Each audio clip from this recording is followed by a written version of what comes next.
তাকে বললাম যে আপনি এক্ষুনি সীমান্তের সব ফাঁড়িতে আমার 2টো কোড মেসেজই পাঠিয়ে দেন। তো ওর সাথে সাথে মেসেজ 2টা চলে গেল। এখন আমি বসে আছি, কারণ ওয়্যারলেস সেট ওপেন করার একটা টাইমিং আছে আমাদের, প্রত্যেক আধা ঘন্টা পর পর সেট ওপেন হবে। এখন একটা মেসেজ পাঠালাম, আবার আধা ঘন্টা পরে সেট ওপেন করলে আমি জবাব পাবো।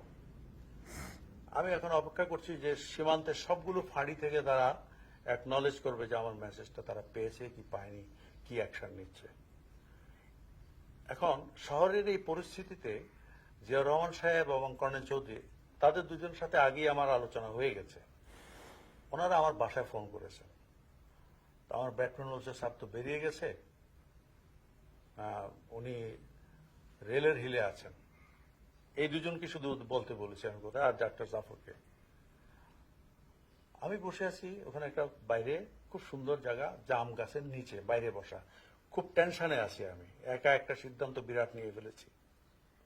এমন সময় দেখলাম যে একটা বেবি ট্যাক্সি আওয়াজ শুনতে পাচ্ছি, ঘুরে ঘুরে উপরের দিকে উঠে আসছে। জাম গাছের নিচে এসে বেবি ট্যাক্সিটা থামলো। ভেতর থেকে নামলেন জিয়াউর রহমান সাহেব আর কর্নেল চৌধুরী। জিয়া তখন মেজর। চৌধুরী সাহেবের হাতটা ব্যান্ডেজ করা, একটা দুর্ঘটনায় হাতে ইনজুরি হয়েছিল। তখন আমরা ওখানেই বসলাম। তো আমার আত্মীয় বাড়ি থেকে চা নাস্তা পাঠালো। ওনারা বললেন, তুমি কি করছো? আমি বললাম, আমি তো অ্যাকশন শুরু করার জন্য বলে দিয়েছি, মেসেজ পাঠিয়ে দিয়েছি। কোড মেসেজটা ওরা জানতেন না, ওনাদেরকে ওটা বলিনি।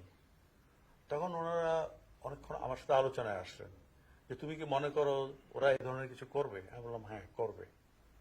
পোর্টে আজকের কি ঘটনা, টঙ্গীর কি ঘটনা, সারা বাংলাদেশে কি ঘটছে তৎকালীন পাকিস্তানে, আমরা যদি তারা আঘাত করার আগে আঘাত না করি তাহলে তারা আমাদেরকে মেরে ফেলবে, এবং এটা যে কোনো মুহূর্তে ঘটতে পারে।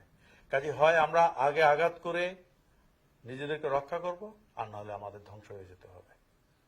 ওনারা আমার সাথে একমত হলেন না, যে না, তারা বিশ্ব জনমতকে এমনভাবে উপেক্ষা করে এত বড় কিছু করতে পারবে না, গণহত্যা করবে না। যাই হোক, আমি অনেক আর্গু করে বুঝালাম যে আমরা যদি আজকে সঠিক সিদ্ধান্ত না নেই, ব্যবস্থা না নেই, আজকে অ্যাকশন না নেই, কালকে হয়তো ইট মে বি টু লেট। যাই হোক, তারা রাজি হলেন না এবং আমাকে বললেন যে আজকে যদি তুমি এটা করো তাহলে আমরা তো তোমার সাথে আজকে থাকতে পারছি না এই ব্যাপারে। তখন আমি একটা দুশ্চিন্তা পড়ে গেলাম যে তারা যদি আমার সাথে না থাকেন, একমত না হন, এবং যেহেতু তারা জিনিসটা তাদেরকে আমি বলে ফেলেছি, তারা বলে দিলে তো আমার অসুবিধা হবে। তখন আমি বাধ্য হয়ে তাদের সামনে আবার মেসেজ পাঠালাম। সুবিধার জেনারেলকে বললাম যে আপনি মেসেজ দেন যে আমার যে কোড মেসেজ 2টো ছিল, দ্বিতীয় মেসেজটা ক্যান্সেল করেন, মানে ওদেরকে ধ্বংস করে শহরে আসো। এখন ঘটনাটা ঘটলো, প্রথম আমার মেসেজ পাঠানো, এরা আসা, এদের সাথে বসে আলাপ করা, এর মধ্যে 2 ঘন্টা সময় পার হয়ে গেছে। এখন পরিস্থিতি এতই উত্তেজনাকর যে আমি মেসেজ পাঠাবার সাথে সাথে 1 ঘন্টার ভেতরে সমস্ত বর্ডার পোস্ট এবং অন্য জায়গায় তারা 2টা অ্যাকশন করে ফেলেছে, করে শহরের দিকে রওনা দেবে। এমন সময় মেসেজ পেয়েছে not to come, and second message cancel. এবং সেকেন্ড মেসেজ ক্যান্সেল করা ওয়্যারলেসের নির্দেশ গেলেও by that time they have taken action.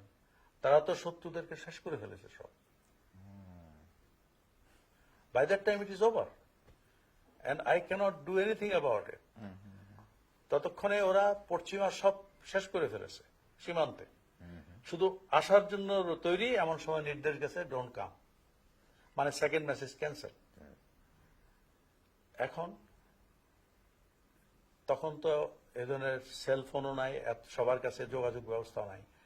এই ঘটনার সম্পর্কে খবর আপনি বড় যে 12 ঘন্টা, 14 ঘন্টা, 16 ঘন্টা গোপন রাখতে পারবেন, তার বেশি তো গোপন থাকবে না। জানাজানি হলেই তো আমাকে কোর্ট মার্শাল এবং ফায়ারিং স্কোয়াড। আমি তখন পড়ে গেলাম একটা বিরাট দুশ্চিন্তায়। যাই হোক, সে রাত্রে আমি ফিরে আসলাম। পরের দিন 25শে মার্চ অফিসে গেলাম। পশ্চিমারা একটা লেভেল পর্যন্ত জানতো যে একটা কিছু হবে। সেখানে যাওয়ার পরে আমার রেজিমেন্টের যে, আমার সেক্টরের যিনি কমান্ডার আজিজ শেখ বোধহয়, এবং তার সেকেন্ড ম্যান ছিল মেজর ইকবাল। ইকবাল আমাকে সকালবেলা হঠাৎ পাকিস্তানি দুজনে হঠাৎ ইকবাল আমাকে 25 তারিখ সকালে আমার অফিসে আসছে, যেটা সাধারণত উনি করেন না। এমনি আমার সাথে খুব ভালো সম্পর্ক। আমাকে এসে বলতেছে যে রফিক, আপনাকে তো খুব ক্লান্ত মনে হচ্ছে, এই কয়েকদিন ছুটি নিয়ে আসেন না। আমার হঠাৎ সন্দেহ হলো যে এরা কোনোদিন আমাদের ছুটি নিতে দেয় না, ছুটি চাইলে বন্ধ করে, এখন সেই বলতে ছুটি নিয়ে আসেন। আমি বললাম যে আপনি জানেন না যে জানুয়ারি মাস থেকে সব ছুটি বন্ধ আছে? কেন আপনি চাইলে আমি কমান্ডিং অফিসারকে বলে আপনার ছুটি বন্দোবস্ত করে দেবো, কক্সবাজারে গিয়ে কয়েকদিন বেড়েই আসেন। আমার সন্দেহ তখন আরো বেশি বাড়লো যে এটা একটা গভীর চক্রান্তের অংশ। যাই হোক, তিনি, আমি যতক্ষণ অফিসে ছিলাম সেদিন, সবসময় আমার পাশে পাশে এবং আমাকে ট্র্যাক করতেছেন। আমিও খোঁজ খবর রাখছি কোথায় কি ঘটতেছে। খুব উত্তেজনাকর পরিবেশ। ঢাকা থেকে আমরা কনফিউজিং সমস্ত রিপোর্ট পাচ্ছি। একদিকে বলছে যে আলোচনা সফল, আরেকদিকে শুনছি যে সমস্ত ফেল করে যাচ্ছে এবং যে কোনো সময় বড় ধরনের কিছু ঘটতে যাচ্ছে। বন্দরের খবর তো আমরা জানি, সেখানে গোলাগুলির আওয়াজ শুনতে পাচ্ছি। সারা শহরে ব্যারিকেড, চট্টগ্রামের, সারা বাংলাদেশই ভীষণ খারাপ অবস্থা, কিন্তু আমি চট্টগ্রামেরটাই বলছি। সেখানে রাস্তায় রাস্তায় শুধু ব্যারিকেড, টায়ার দিয়ে, গ্যাসোলিন জ্বালিয়ে আগুন, মানে কেউ কোথাও চলতে পারছে না। এমনি পরিবেশের মধ্যে সেদিন, আর আমি দুশ্চিন্তা এই জন্য যে আগের রাত্রে যদিও আমি সেকেন্ড মেসেজ ক্যান্সেল করেছি, কিন্তু অ্যাকশন তো নিয়ে ফেলেছে। যে কোনো মুহূর্তে খবর জানাজানি হলেই আমি শেষ। কাজে আমাকে আজকে রাত্রের মধ্যেই আবার শুরু করতে হবে। No matter what happens, I will have to go for it. কারণ শুধু আমি না, আমার সাথে আমার বাঙালি সৈন্য সব, তারাও এখন বলছে যে স্যার যা হওয়ার হয়ে গেছে, আমাদেরকে যুদ্ধে যেতে হবে, আমাদের আর কোনো পথ নাই, মরতে হবে, মেরে মরবো। বিকেলবেলা আমার সারসান রোডের বাসায় আমি তখন একা লনে বসে আছি, আমার সময় জাফর এবং কায়সার আসলেন আবার। এরা রোজ আমার সাথে যোগাযোগ রাখছেন। আমি বললাম ঢাকা থেকে কোনো খবর? বললেন যে না, এখন পর্যন্ত কোনো খবর নাই। আমি বললাম যে ঠিক আছে, আমি কিছু কাজ করে ফেলেছি, খুব বিপজ্জনক অবস্থা, আপনার খবর পাওয়ার সাথে সাথে আমার কাছে চলে আসবেন।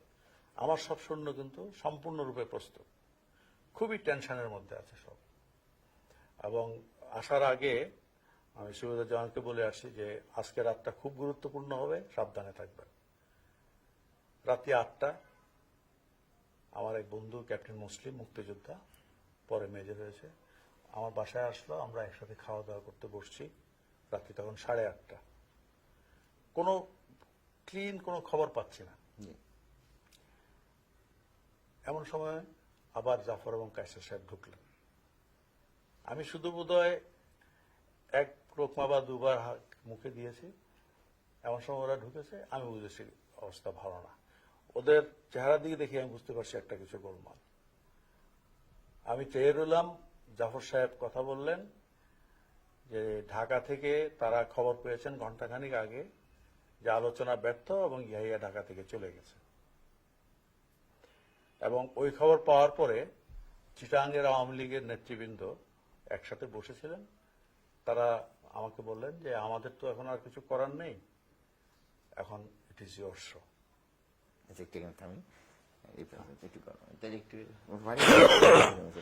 আলোচনার ইয়ে নাই, আর তখন বুঝতে পারলেন যে আজকে কিছু করতে হবে। তখন রাত্রি 8:30, 25শে মার্চ,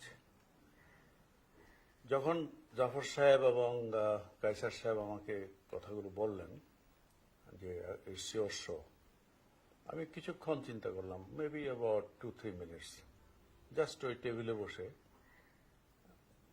ফ্ল্যাশব্যাকের মতো, অ্যাজ ইফ আমার সমস্ত জীবনটা এবং এদেশের আন্দোলন সবকিছু একটা ফ্ল্যাশব্যাকের মতো যেন ওই 2 মিনিটের মধ্যে যেন আমি দেখলাম, এবং তাদের চক্রান্ত দীর্ঘদিনের এবং ভবিষ্যৎ কি আসতে যাচ্ছে সবকিছু যেন একটা ফ্ল্যাশব্যাক আমাকে আসলো, এবং আমার ভেতরে একটা অনুভূতি আসলো যে this is a chance in your life time to do something. তখন আমি খাওয়ার টেবিল থেকে উঠলাম এবং ওদেরকে বললাম যে আমি যুদ্ধ শুরু করছি এক্ষুনি, আপনারা 16 শহরে গিয়ে জিয়া রহমান সাহেব এবং যে কোনো অফিসারই সেখানে আছে তাদেরকে জানিয়ে দেবেন যে আমি যুদ্ধ শুরু করছি। তারাও যেন তাদের সাথে, যেহেতু আগেই আমি তাদেরকে বলে রেখেছি, তারা তাদের প্ল্যান মোতাবেক ইবিআরসি দখল করার চেষ্টা করে, চিটাগাং ক্যান্টনমেন্ট, এবং পরে আমার সাথে শহরে যোগাযোগ করবে। এবং তখন আমি সাথে সাথে টেলিফোন করলাম হালি শহরে। সেখানে যেহেতু আগের থেকে ওই অ্যারেঞ্জমেন্ট এমনভাবে করা ছিল, সব ডিউটিতে শুধু বাঙালি। জয়নাল সাহেবকে পেলাম, আমার সুবিধার, তাকে বললাম যে এখন দ্বিতীয় মেসেজটা যেটা ক্যান্সেল করেছিলেন সেটা পাঠিয়ে দেন, এবং এখন হালি শহর হেডকোয়ার্টারটা দখল করে ফেলার সব প্ল্যান করে ফেলেন, আমি আসতেছি। এই মেসেজটা পাঠিয়ে আমি ডক্টর জাফর আহমদ কায়সারকে বললাম, আপনারা 16 শহরে চলে যান, তাদেরকে বলেন আমি যুদ্ধ শুরু করছি, তারাও যেন আমাদের আলোচনা মোতাবেক তাদের কাজটা শুরু করে। ওনারা দুজন বেরিয়ে গেলেন, আমি সারসান রোডের বাসা থেকে বেরিয়ে পড়লাম রাত্রি তখন 8:40, 25শে মার্চ, এক্স্যাক্টলি 8:40। সেখান থেকে বেরিয়ে প্রথমে গেলাম ওয়্যারলেস কলোনি। সেখানে আমাদের একটা প্লাটুন ছিল, ইপিআর এর প্লাটুন, এবং সেই প্লাটুনে একজন অবাঙালি অফিসার ক্যাপ্টেন হায়াত, সে ছিল ইনচার্জ।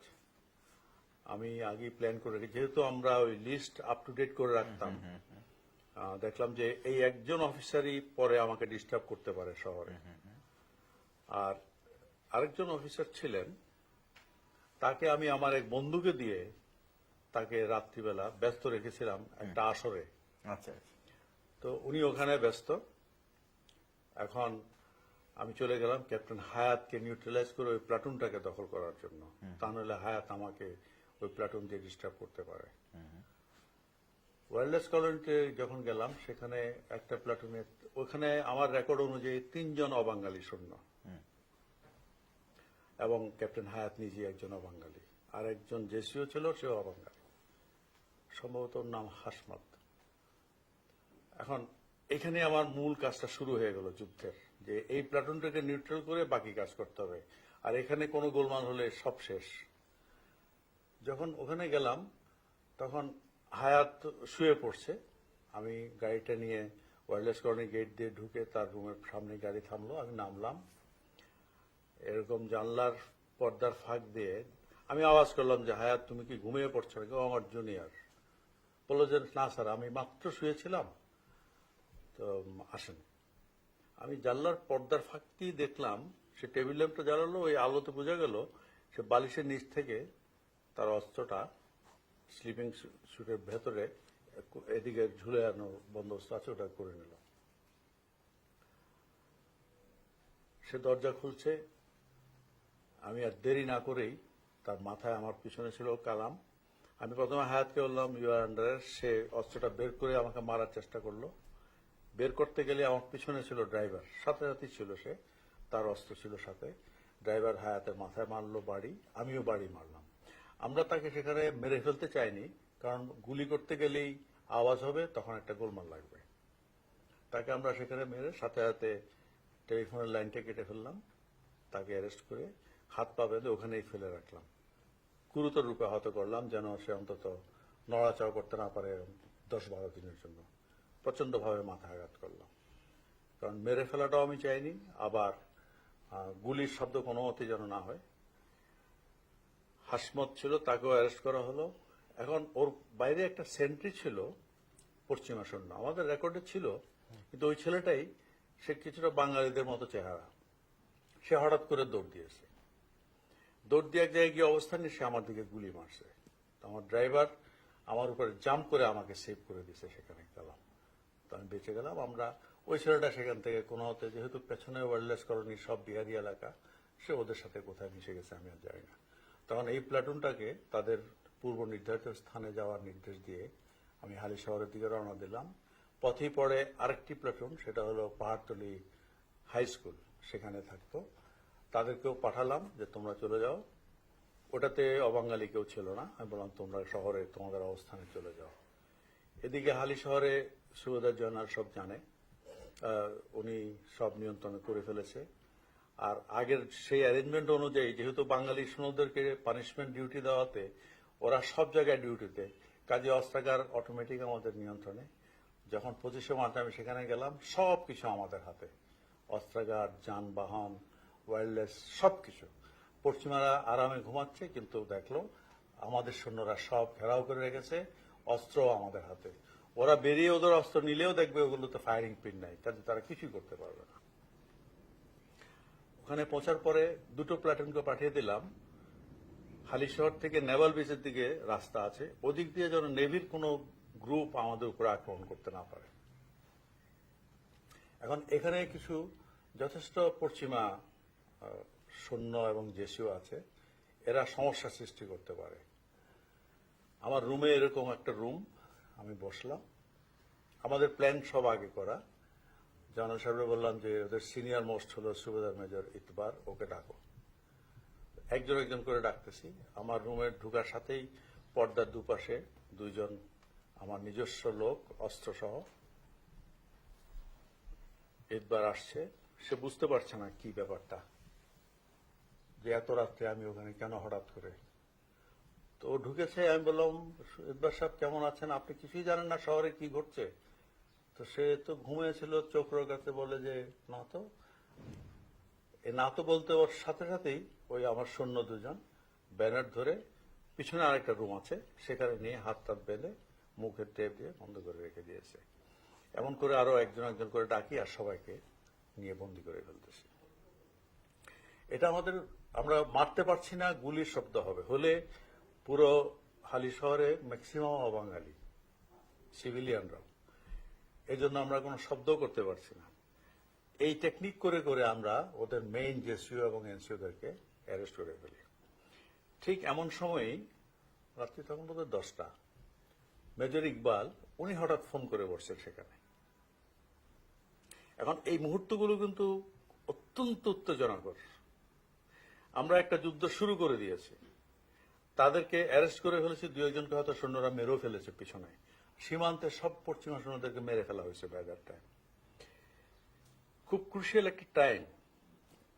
তখন ইকবাল আমাকে হঠাৎ ফোন করে, আমাকে পেয়ে আমি ফোনটা ধরেছি। ইকবাল সাহেব বলতেছে যে রফিক, তুমি এত রাত্রে ওখানে কি করতেছো? আমি বললাম আমি IS duty, internal security duty check করতে করতে এখানে আসছি, তো এখানে সবাইকে একটু ব্রিফিং দেব, শহরের পরিবেশটা কেমন যেন মনে হচ্ছে। তো ইকবাল আবার তার নিজস্ব একজন গুপ্তচর আছে এখানে, সে হলো ওয়্যারলেসের ইনচার্জ জেসিও মবিন নাম, ওর সুবেদার মবিন। উনি বলল মবিন আছে কিনা।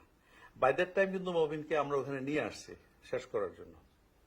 তো আমি বললাম মবিন তো আছে কোথায় যেন, আমি খবর দিচ্ছি, ও এসে আপনাকে রিং করবে। তো আপনি কেমন আছেন, কি করছেন, এই আমি কথাটা ওনার সাথে বলছি। উনি পট করে আমাকে বললেন যে আমি তো হায়াতকে ফোন করছি, হায়াত তো ফোন ধরছে না। মানে ওনার ভেতরে সন্দেহ, ব্যাপারটা কি? আমি বললাম না, আমি একটু আগে তো হায়াতের ওখান থেকে আসছি, তার সাথে কথাবার্তা হয়েছে, ওর ফোনটা নষ্ট, আমি ফোন ঠিক করার জন্য লোক পাঠাচ্ছি, আর ও আমার খুব ভালো এক কাপ চা খাওয়ালো, কোথা থেকে চা পাতা পেলো। তো ইকবালের সন্দেহ কাটলো, বললো ইয়ার কবি হামকো ভি লে চলো চায় পিনে কে লিয়ে। আমি বললাম অবশ্যই আপনাকে নিয়ে যাবো চা খাওয়ার জন্য। কিন্তু হায়াত তো ততক্ষণে গুরুতর রূপে আহত, অজ্ঞান অবস্থায়, কারণ মাথায় প্রচন্ড জোরে বাড়ি দেওয়া হয়েছে রাইফেল দিয়ে, এবং হাতটা পা সব বাঁধা, মুখে স্কচ টেপ লাগানো।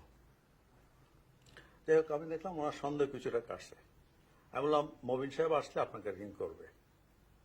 আমার সৈন্যরা বাকি কাজ করছে। এখন আমি ইকবাল সাহেবকে শান্ত রাখতেছি, কারণ আমি বুঝতে পারলাম যে ওরা পশ্চিমা কিছু অফিসার, তারা একই নেটওয়ার্কে কাজ করছে এবং তারা জানে আস্তে আস্তে আমাদেরকে শেষ করতে হবে।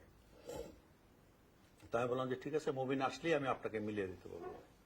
মবিন কিন্তু আমার সামনে, কিন্তু কথা বলতে পারছে না, ও যে তার গলায় ব্যানার ধরা। ফোনটা রেখে আমি মবিনকে বললাম যে মবিন সাহেব, এখন আমরা যেভাবে বলি আপনি ঠিক সেই কথাই বলবেন। আর তার এটা খুব নার্ভাস টাইপের জেসিও। ফোন মিলিয়ে দেওয়া হলো, উনিই ফোন করলেন মবিন নিজেই, ওর গলায় ব্যানার ধরা ঠিক এই জায়গাটাতে।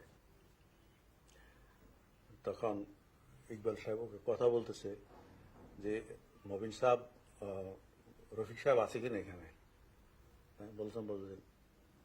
বলছে যে না, নাই।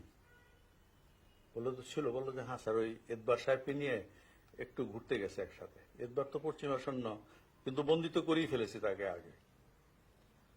তখন আবার বলছে কুই গড়বড়, না স্যার এখানে কোনো গড়বড় নেই, সব ঠিক আছে, কোনো গড়বড় নেই, কিছু নেই, সব ভালো। কাঁপতে কাঁপতে বলতেছে। তখন ইকবাল সাহেব তাকে বলছে ঠিক আছে, আজকে রাত্রে আপনি ডিউটিতে থাকবেন, আমাকে সব জানাবেন। ঠিক আছে স্যার।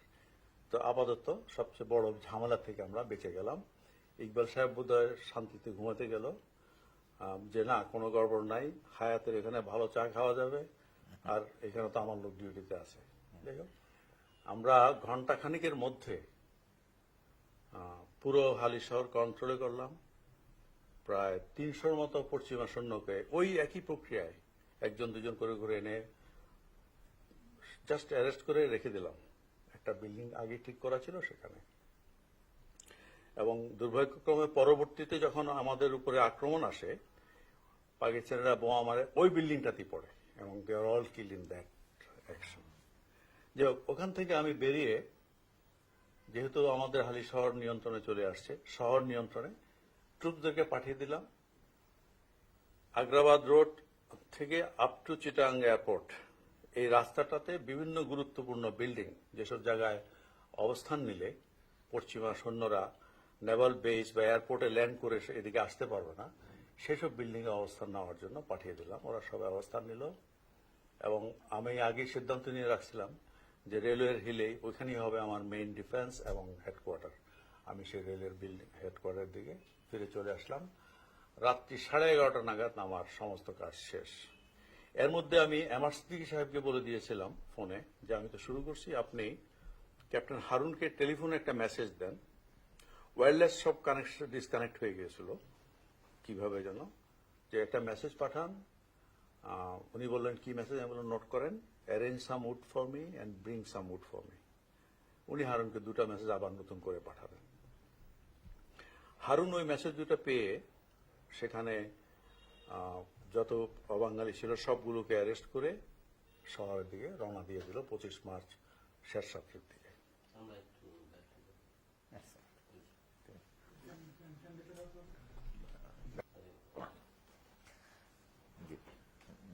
রাত তখন প্রায় 11:30। ততক্ষণে আমি রেলের হিলে আমার অবস্থানে চলে আসলাম। এখানে এসেই দেখলাম যে এখানে অনেকগুলো রেলওয়ে অফিসিয়ালস তাদের বাসা বাড়ি পরিবার নিয়ে থাকেন। আমরা সেখানে আসার পর দেখলাম অভূতপূর্ব, মানে ওদের পরিবারের সবাই আমাদের এই অস্ত্র গোলা বারুদ গাড়ি থেকে নামাতে হেল্প করছে। মহিলারা আমাদের জন্য রান্না বান্না শুরু করে দিয়েছে খাওয়ানোর জন্য। মানে একটা অভূতপূর্ব দৃশ্য যে একটা জাতি মুক্তিযুদ্ধের সাথে সরাসরি এত অল্প সময়ের ভেতরে ঝাঁপিয়ে পড়লো, মানে অবিশ্বাস্য। তখনই আমার মনে একটা বিরাট আশার সৃষ্টি হলো যে যুদ্ধ অবশ্যই আমরা জিতব, অবশ্যই জিতব। যেখানে ছোট ছোট ছেলে মেয়েরা আসছে অস্ত্র নামাতে, ট্রেন্স কেটে দিচ্ছে 8-10 বছরের ছেলেরা। আমাদের সৈন্য কম, তারা বলতে স্যার কোথায় কাটতে হবে, ওরা নিজেরাই, আমরা দেখিয়ে দিচ্ছি, ওরা ট্রেন্স বানিয়ে দিচ্ছে। কিছুক্ষণের মধ্যেই আওয়ামী লীগের এবং তাদের অন্য সংগঠনগুলোর লোকজন আসা শুরু হলো। টেলিফোন অফিস থেকে বাঙালিরা এসে টেলিফোনের লাইন যোগাযোগ করে দিল, আমরা সেখানে বসছি। রাত্রি 11:40-এর দিকে আমার অবস্থান থেকে, একদিকে রেলের আমার পাহাড়ের অবস্থান, ওদিকে বাটালি হিল, মধ্যখান দিয়ে টাইগার পাস। তখন এই যে ওভারব্রিজটা রেলের উপর দিয়ে, এই ব্রিজটা ইনকমপ্লিট হয়নি, একটু ঘুরে আগ্রাবাদের দিকে যেতে হয়। এমন সময় দেখি যে আপনার ক্যান্টনমেন্টের সাইড থেকে একটা গাড়ি এসে টাইগার পাস দিয়ে আগ্রাবাদের দিকে যাচ্ছে। আমার মোটরের ইনচার্জ যে জেসিও সুবেদার আইজউদ্দিন, সে উপর থেকে দেখছে গাড়িটা খুব স্লো স্পিডে যাচ্ছে, রাত্রি 11:40-এর মতো। ও বললো যে স্যার এই পশ্চিমা সৈন্যগতগুলো যাচ্ছে, এগুলো নেভি ড্রেস পরা, একটা মেরে উড়িয়ে দিয়ে এদেরকে। আমি হঠাৎ বললাম যে না, এটা বোধহয় ওরা রেকগনাইসেন্স করছে, রাস্তাটা পরিষ্কার আছে কিনা দেখবে, দেখার পরে নেভাল বেস এবং পোর্ট এলাকার অস্ত্র এগুলো সব একসাথে নিয়ে ক্যান্টনমেন্টের দিকে যাবে। তো আমরা অপেক্ষা করি, মূল বাহিনী যখন যাবে ক্যান্টনমেন্টের দিকে, টাইগার পাসের এইখানে আমরা তাদের এমবুশ করে, যেহেতু আমরা অবস্থানে আছি, আমরা তাদের ধ্বংস করতে পারবো এবং অস্ত্রগুলো বারুদ সব পাবো। এখন প্রথম এই গাড়িটা কিছু দূর এসে আগ্রাবাদের দিকে গিয়ে ওখানে একটা জায়গায় ব্যারিকেড পায়, যেহেতু অনেকগুলো ব্যারিকেড করা ছিল। তো ব্যারিকেড পরিষ্কার না করে তারা পোর্টের দিকে যেতে পারছে না, সেখানে তারা থামলো। আমার অবস্থান থেকে আওয়াজটা শুনে বুঝলাম গাড়িটা থামছে, ওখান থেকে স্পষ্ট দেখা যাচ্ছে না। কিছুক্ষণ পরে দেখলাম আরেকটা গাড়ি আসছে, সেটাও ওই গাড়িটার ওখানে গিয়ে থামলো। এটাও উড়াতে চাইলো, আমি বললাম যে না, এই দুটো গাড়ি একই কাজ করছে, আমরা একটু অপেক্ষা করি। মিনিট 5 পরে দুটো গাড়ি আবার একসাথে, এবার একটু বেশ দ্রুত বেগে ফিরে চলে গেল। তখন আমি আজউদ্দিনকে বললাম যে ঠিক আছে, আমার মনে হয় কিছুক্ষণের পরেই মূল বাহিনী আসবে, আমরা অপেক্ষা করি, তখন আমরা অ্যাম্বুশ করব। কিন্তু আর অন্য কোনো গাড়ি আসলো না। তো পরে জানতে পারলাম যে এই প্রথম গাড়িটা ছিল জিয়াউর রহমান সাহেব, সাথে নেভি কিছু সৈন্য। উনি যাচ্ছিলেন সোয়াত জাহাজ থেকে অস্ত্র খালাস করতে, ওনার কমান্ডিং অফিসার কর্নেল জাঞ্জুয়া ওনাকে পাঠাচ্ছিলেন। আমি যখন বাসা থেকে বেরোই, জাফর সাহেব এবং কায়সারকে পাঠালাম যে 8 বেঙ্গল রেজিমেন্টে গিয়ে বলেন আমরা যুদ্ধ শুরু করেছি। ততক্ষণে জিয়াউর রহমান সাহেবকে পাঠানো হয়ে উনি চলে গেছেন তার কমান্ডিং অফিসারের কাছে। কমান্ডিং অফিসার তাকে বলেছে আপনি পোর্টে চলে যান। So he was on his way to the port. ওই গাড়িটাই আমি প্রথম দেখলাম যেটাকে উড়াতে চাইছিল, ভাবছিলাম যে, কিন্তু ওইটাতে ছিলেন জিয়াউর রহমান। এখন জাফর সাহেব যখন পৌঁছলেন ততক্ষণে জিয়াউর রহমান সাহেব আউট। তখন অলি এবং খালিকুজ্জামান ছিল সেখানে। তারা যখন শুনলো যে আমি যুদ্ধ শুরু করে দিয়েছি, তারা তাড়াতাড়ি খালিকুজ্জামানকে পাঠালো যে জিয়াউর রহমান সাহেবকে যেন ফেরত নিয়ে আসে, যে যুদ্ধ তো শুরু করে দিয়েছে, এখন তো গেলে আমাদের বিপদ আসবে। জিয়াউর রহমান সাহেব যেহেতু ওই ব্যারিকেডে আটকে গেলেন, এই যে 5-7 মিনিট সময় লাগলো ব্যারিকেড পরিষ্কার করা, এই আটকানোর ফলে খালিকুজ্জামান এসে ওনাকে পেল, তা না হলে কিন্তু পেত না। তখন খালিকুজ্জামান ওনাকে জানালো যে শহরের এই অবস্থা এবং ইপিআর আমি যুদ্ধ শুরু করেছি, কাজে এখন পোর্টে গেলে ওনার বিপদ হতে পারে। তখন ওনারা দুইজন একসাথে তাদের রেজিমেন্টে ফিরে আসে 16 শহরে। সেখানে অবশ্য ওনারা আমাদের সাথে যে আলোচনা ছিল, ওই সাইলেন্সের সাউন্ড না ঠিক আছে, ক্যামেরা। প্রথম গাড়িটা আগ্রাবাদে গিয়ে থামলো, সেখানে ব্যারিকেড ছিল, সম্ভবত ব্যারিকেড পরিষ্কার করার জন্য, কারণ তা না হলে তারা পোর্টের দিকে যেতে পারছে না। কিছুক্ষণ পর আরেকটা গাড়ি একই রাস্তা দিয়ে এটা পিছনে পিছনে আসছে, সেটাও গিয়ে প্রথম গাড়িটা যেখানে থামছে সেখানে থামলো। তার মিনিট 5 পর দুটো গাড়ি একসাথে টাইগার পাস দিয়ে ক্যান্টনমেন্টের দিকে ফিরে যাচ্ছে এবং এবার তারা বেশ দ্রুত গতিতে ফিরে যাচ্ছে। তখন আমি ভাবলাম যে হয়তো ওরা অতটুকু গিয়ে বুঝতে পারছে যে রাস্তা পরিষ্কার আছে এবং মেসেজ পাঠিয়ে এখন ওরা ফিরে যাচ্ছে। পরবর্তীতে জানতে পারলাম যে প্রথম গাড়িটাতে ছিলেন জিয়াউর রহমান সাহেব, উনি যাচ্ছিলেন সোয়াত জাহাজ থেকে অস্ত্র খালাস করতে, তার কমান্ডিং অফিসার কর্নেল জাঞ্জুয়া তাকে সেভাবেই নির্দেশ দিয়ে পাঠিয়েছিলেন। ডক্টর জাফর এবং কায়সার সাহেবকে যখন আমি তাদের রেজিমেন্টে 8 ইস্ট বেঙ্গলে পাঠালাম জিয়াউর রহমান সাহেব এবং অন্য অফিসারদেরকে জানাবার জন্য যে আমরা যুদ্ধ শুরু করেছি, by that time Ziaur Rahman সাহেব চলে গেছেন টুয়ার্ডস পোর্ট। আমার মেসেজ পাওয়ার পরে খালিকুজ্জামান আরেকটা গাড়ি নিয়ে জিয়াউর রহমান সাহেবকে ফেরত আনার জন্য খুব দ্রুত বেগে পেছন দিক দিয়ে ছুটেন। জিয়াউর রহমান সাহেব যেহেতু আগ্রাবাদে গিয়ে আটকিয়ে পড়লেন, তার ফলেই খালিকুজ্জামান এসে ওনাকে পেল এবং ওনাকে বলল যে এরকম ইপিআর এবং রফিক সাহেব যুদ্ধ শুরু করছে, এখন তো গেলে আপনার বিপদ হতে পারে, আমরা এখন আর এটাতে জড়াতে পারবো না। তখন তারা ফিরে আসে সেখান থেকে তাদের রেজিমেন্টে, 8 ইস্ট বেঙ্গল রেজিমেন্ট 16 শহরে। সেখানে এসে অবশ্য আমার সাথে তাদের যে কথা ছিল যে তারা আমাদের সাথে যোগ দেবে এবং ইবিআরসির সাথে মিলে চট্টগ্রাম ক্যান্টনমেন্ট দখল করবে, সেটা না করে তারা চট্টগ্রাম শহর থেকে বেরিয়ে চলে গেলেন কর্ণফুলী নদী পার হয়ে পটিয়ার দিকে। এটা আমাদের জন্য একটা বিরাট বিপর্যয় হয়ে গেল, কারণ তখন ক্যান্টনমেন্টে ইবিআরসিতে তাদেরকে দেখার কেউ রইল না।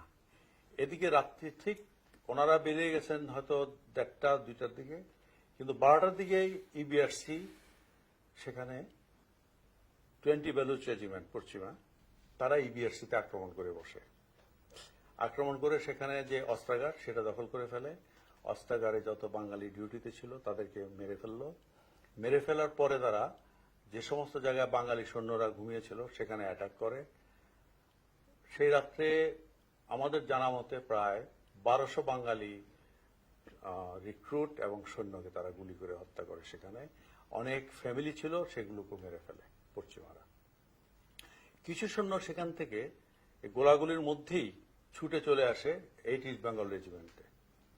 এখানে এসে তারা জিয়াউর রহমান সাহেব এবং অন্যদেরকে বলছে যে আপনারা আমাদেরকে বাঁচাতে একটু এগিয়ে আসেন, আপনারা আসলেই যদি আপনারা ওই আশেপাশের পাহাড়ে অবস্থান নিয়ে কিছুটা গুলি বর্ষণ করেন তাহলে বলুচ রেজিমেন্ট অফেন্সিভে না থেকে ডিফেন্সিভে যাবে, সেই সুযোগে আমরা পালাতে পারবো, বাকিরা পরিবারগুলো রয়ে গেছে। কিন্তু কি কারণে ওনারা ওই কাজটা না করে পটিয়ার দিকে গেলেন সেটা আমি জানি না, তবে এটা সম্ভবত সঠিক সিদ্ধান্ত ছিল না। যাই হোক, সেখান থেকে দু একজন সৈন্য আমার কাছেও চলে আসে এবং আমাদের সাথে যোগ দেয়। বাই দ্যাট টাইম ইবিআরসি পুরো নিয়ন্ত্রণে তারা নিয়ে ফেলে, বেলুচ রেজিমেন্ট এবং ট্যাঙ্ক ট্রুপ মিলে। আর কর্নেল চৌধুরী সাহেব, যিনি আমাকে তার আগের দিনই মাত্র বলছেন যে না, তারা এত মারাত্মক কিছু করবে না, বিশ্ব জনমত উপেক্ষা করতে পারবে না, তাকেই তারা প্রথমে হত্যা করে ফেললো সেই রাত্রে। এটা খুব দুঃখজনক, তাকে ধরেই গুলি করে মেরে ফেলেছে। এটা 25 তারিখ রাত্রিবেলা। আমি শহর নিয়ন্ত্রণে নিয়ে ফেলেছি। নেভাল বেসটা অ্যাটাক করার জন্য আমি অপেক্ষায় আছি যে সীমান্ত থেকে আমার সৈন্যরা আসবে।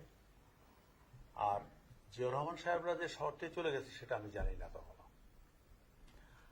রাত্রি 3টা-4টা, 25 তারিখ রাত্রি 3টা মানে 26 তারিখ সকাল, আর্লি মর্নিং 3 o'clock, এমন সময় খুব লম্বা এক ভদ্রলোক আমার কাছে আসলেন, খুবই লম্বা, প্রায় 6 ফিটের অধিক। উনি বোধহয় একটা বিদেশি ব্রডকাস্টিং কোম্পানিতে চাকরি করতেন। উনি আমাকে এসে বললেন যে রফিক সাহেব, আপনি যদি আমার সাথে কক্সবাজারের দিকে আসেন তাহলে সেখানে আপনাকে আমরা হেলিকপ্টারে করে এক জায়গায় নিয়ে যাব এবং তারা আপনাদেরকে সব ধরনের সহায়তা দেবে। আমার কাছে খুব রহস্যজনক মনে হলো বিষয়টা। তখন আমি বললাম যে এখানে তো টোটাল ইপিআর এ আমি একমাত্র বাঙালি অফিসার যে নাকি শুরু করেছি এবং কোঅর্ডিনেট করছি, আমি এই মুহূর্তে এখান থেকে যেতে পারবো না। আপনি কি ধরনের সহায়তা করতে পারেন সেটা আমাকে বলেন। তখন তিনি সেই প্রসঙ্গটা ছেড়ে অন্য প্রসঙ্গে আসলেন। তিনি বললেন যে এক কাজ করেন, আপনার যুদ্ধ শুরু করছেন, একটা রেডিও স্টেশনে গিয়ে এটা ঘোষণা দেন। আমি আবার তাকে বললাম যে এখানে যুদ্ধের মাঠ ছেড়ে, এই হেডকোয়ার্টার ছেড়ে আমি যদি কোথাও যাই, যেহেতু অন্য অফিসার নাই, সৈন্যরা আমার সাথে যোগাযোগ করছে, আমাকে এখানে না পেলে তারা ভাববে যে স্যার হয়তো চলে গেছেন, তখন তারাও তাদের অবস্থান থেকে সরে যাবে, কারণ এটা একটা ভিন্ন ধরনের যুদ্ধ। পুরোটা এখন আমার নিয়ন্ত্রণে, আমাকে কেন্দ্র করে, আমার উপরে ভরসা করে আমি যদি সরে যাই, তারা এটাও ভাবতে পারে যে স্যার হয়তো যুদ্ধ বন্ধ করে চলে গেছে, তখন তারা আর যুদ্ধের মাঠে থাকবে না। আমি বললাম আপনি বরং এক কাজ করেন, একটা টেপ রেকর্ডার নিয়ে আসেন, আমি সেখানে একটা বক্তব্য দেব। আইডিয়াটা ছিল এই যে আমরা বক্তব্যের মাধ্যমে জনগণকে জানাবো যে এদেশের জনগণের পক্ষ হয়ে সেনাবাহিনী, ইপিআর, পুলিশে বাঙালি সৈন্য অফিসার সবাই মিলে জনগণের সাথে যুদ্ধ করছে পাকিস্তানি সৈন্যদের বিরুদ্ধে বাংলাদেশের স্বাধীনতার জন্য। এই মেসেজটা রেডিওতে প্রচার করা। উনি চলে গেলেন, একটা টেপ রেকর্ডার নিয়ে আসবেন বললেন। আমি অপেক্ষা করছি। 26 তারিখ সকাল হয়ে গেল, খুব বেশি অ্যাক্টিভিটি নাই, শুধু আমরা অপেক্ষায় আছি সীমান্ত থেকে আমার সৈন্যরা আসবে এবং ইবিআরসি খবর কিছুটা পাচ্ছিলাম, তবু আমি আশা করছিলাম যে হয়তো 8 ইস্ট বেঙ্গল রেজিমেন্ট, জিয়াউর রহমান সাহেব ওরা কিছু একটা করবেন, কিন্তু ওরা শহর থেকে চলে গেছে এটা তখনও জানি না আমি। সকালবেলা 26শে মার্চ আমার কাছে একটা টেলিফোন আসলো। কুমিল্লা থেকে টেলিফোনে আমাকে জানানো হলো যে কুমিল্লায় 53 ব্রিগেড কমান্ডার ইকবাল শফি একটা বিরাট কনভয় 100 গাড়ির অধিক নিয়ে চট্টগ্রামের উদ্দেশ্যে রওনা দিয়েছে কুমিল্লায়। এই খবরটা পাওয়ার পরে আমার যে স্ট্যান্ড বাই 2-3টা কোম্পানি ছিল হালি শহরে, একটি কোম্পানিকে আমি বললাম যে তোমরা অবিলম্বে কুমিল্লার ওই এলাকায় গিয়ে একটা ডিফেন্স পজিশন নাও, ওখানে অ্যাম্বুশ করবে এই ব্রিগেডকে, কারণ একটা ব্রিগেডে এক কোম্পানি দিয়ে ঠেকিয়ে রাখা যাবে না। অ্যাম্বুশ করে ম্যাক্সিমাম ক্যাজুয়ালিটি করে আরেকটু পিছনে এসে আবার অবস্থান নেবে। আমাদের উদ্দেশ্য হলো যতটুকু সময় পাওয়া যায়। এদিকে আমি অপেক্ষা করছি যে এরা যখন এদিকে এগিয়ে আসবে শুভপুর ব্রিজ ক্রস করে প্রথম অ্যাম্বুশে পড়বে, রামগড় থেকে আমার যে কোম্পানিগুলো আছে তাদেরকে আমি বলবো পিছন দিক থেকে এদেরকে আক্রমণ করতে। এটা ছিল টোটাল প্ল্যান। যাই হোক, সুবেদার মুসা সম্ভবত ওনার নাম, আমার বাঙালি জেসিও, তাকে আমি বললাম আপনি যান একটা কোম্পানিকে নিয়ে। তো মুসা বললো যে ঠিক আছে আমরা যাব, আমরা যুদ্ধ করে দরকার হলে শহীদ হব, আপনি আমাদের জন্য দোয়া করবেন। তো সবার ভিতরে একটা ভিন্ন ধরনের স্পিরিট, একটা নতুন রাষ্ট্র সৃষ্টির জন্য সবাই আত্মোৎসর্গ করার জন্য প্রস্তুত। উনি চলে গেলেন, অবস্থান নিয়ে ফেললেন। 26 তারিখ আমি অপেক্ষা করছি যে ওরা রেডিও স্টেশনে যাওয়ার বদলে টেপ নিয়ে আসবে, আমি সেখানে বক্তব্য দেবো, সেটা টেপে প্রচার করবে। কিন্তু এর পরেই আমাদের উপরে শেলিং শুরু হয়। ওদের ডেস্ট্রয়ার ছিল সমুদ্রে, ওগুলোকে আরো সামনে এনে আমার রেলওয়ে হিলে এবং বিভিন্ন জায়গায় শেলিং শুরু করে।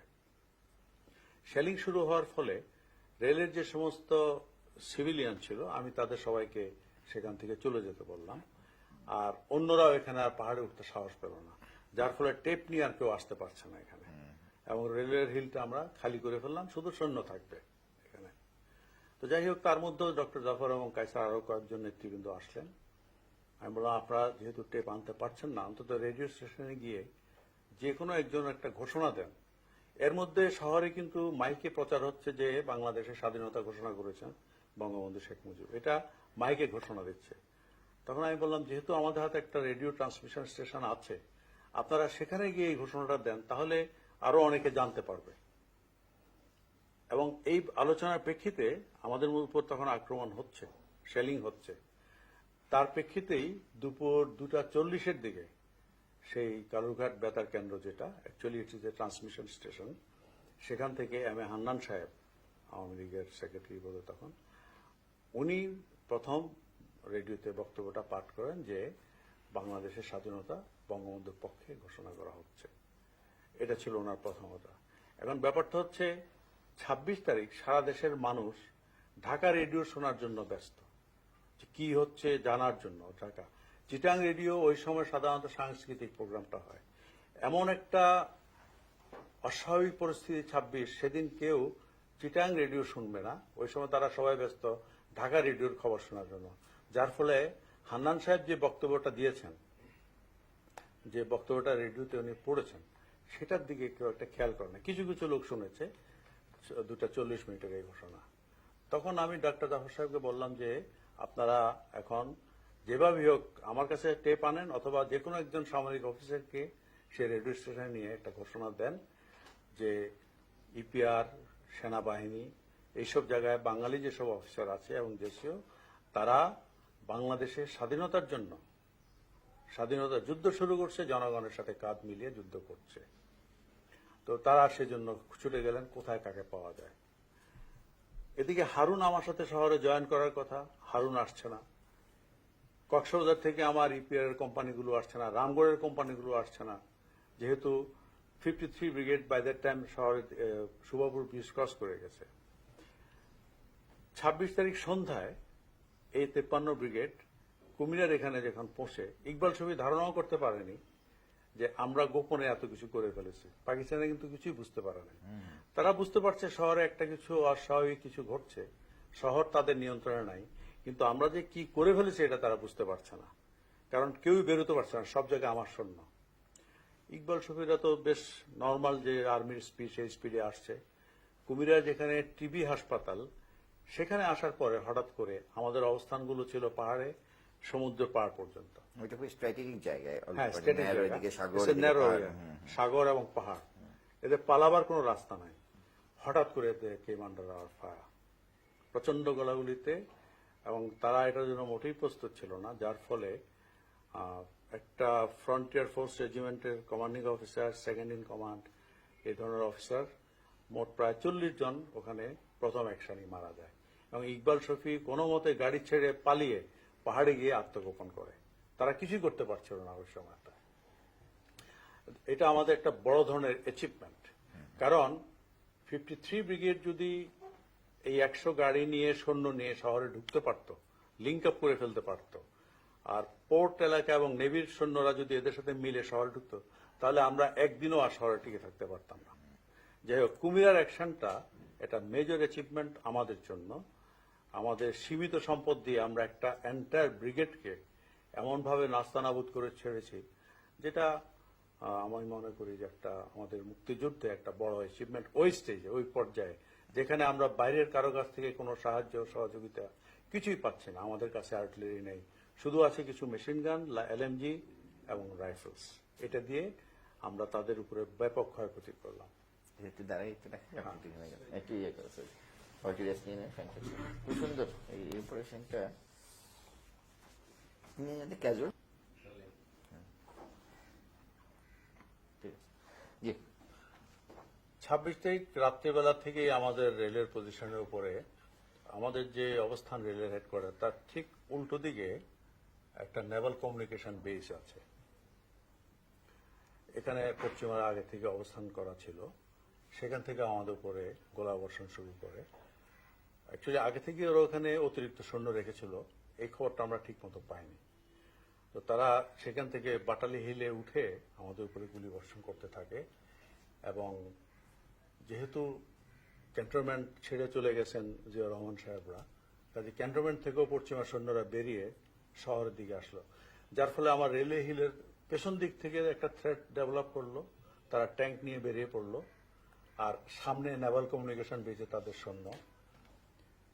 27 তারিখ খুব গোলাগুলি চললো আমাদের অবস্থানের উপরে।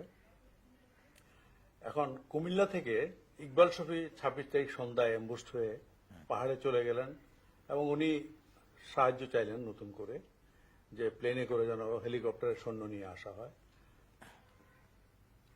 এদিকে ঢাকা থেকে কমান্ডো নিয়ে আসা হচ্ছে চিটাগাঙ্গে। কমান্ডোদের একটা গ্রুপ চিটাগাঙ্গে এয়ারপোর্টে নামার পর তাদেরকে ব্রিফিং দিয়ে পাঠানো হয় আগ্রাবাদ ধরে কুমিরার দিকে আসার জন্য, just two link up. Agrabad road হয়ে শহরের মাঝখান দিয়ে ওই কুমিরা পর্যন্ত আসলে তখন যদি লিঙ্ক আপ হয় তাহলে আমরা সরে যেতে বাধ্য হব, and then they will enter the city. আমরা যেহেতু আগে থেকেই আগ্রাবাদে অবস্থান নিয়ে ফেলছি, এটা পাকিস্তানরা টের পায়নি, এবং সেখানে নেতৃত্ব দিয়েছেন কমান্ডিং অফিসার নিজে, কর্নেল সুলাইমান। এবং এই কর্নেল সুলাইমান আমার শিক্ষক, উনি মিলিটারি একাডেমিতে আমার টার্ম কমান্ডার ছিলেন। উনি আমাকে শিখিয়েছেন যুদ্ধের প্রাথমিক জিনিসগুলো, এবং যে অ্যাম্বুশ আমরা করছি ওনারাই আমাদের শিখিয়েছেন। যাই হোক, উনি এবং আরো কয়েকজন অফিসার, তারা বোধহয় 4-5টা গাড়িতে করে কমান্ডো আগ্রাবাদ ক্রস করে ডাবল মোরিং স্টেশন, পুলিশ স্টেশনের দিকে টান, এই জায়গাটাতেই আমাদের একটা ঘাঁটি, শক্ত ঘাঁটি করে রেখেছিলাম গোপনে।